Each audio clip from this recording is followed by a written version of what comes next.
Per il Marco Polo Ipipurrà, il prefetto di Venezia, Vittorio Zappalorto, ha chiuso la cerimonia del 4 novembre in piazza San Marco mettendo una pietra sopra in modo elegante alla polemica scoppiata nei giorni scorsi al liceo Marco Polo, quando alcuni docenti hanno cercato di boicottare la testimonianza di 2 esponenti delle forze armate sul significato della ricorrenza.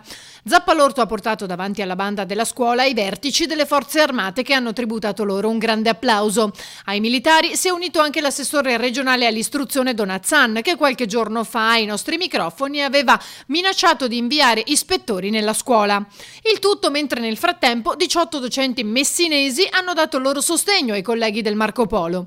Anche l'assessore comunale alla sicurezza, da Mestre, è intervenuto sulla questione. Una grandissima mancanza di rispetto di chi ha combattuto nei tempi per renderci oggi liberi, quindi così come previsto anche dalla normativa è un obbligo oltretutto morale al quale si deve rispondere e sono decisamente indignato dal fatto che si verifichino queste cose, si vada a politicizzare una scuola dove i nostri ragazzi devono imparare tutta la storia e non soltanto quella che più aggrada ad alcuni docenti.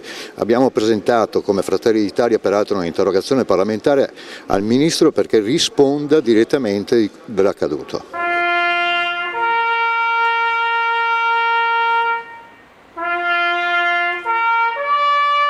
Le celebrazioni del 4 novembre si sono svolte in tutto il territorio comunale. A Marghera con 1500 bambini è intervenuto, oltre al presidente Bettini e l'assessore Venturini, il sindaco Brugnaro. Il 4 novembre è la festa delle forze armate.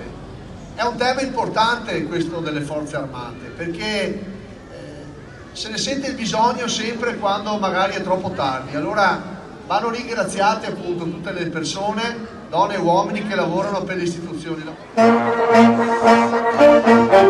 Marghera è bellissima e voi siete bellissimi insieme a Marghera, quindi davvero siete meravigliosi.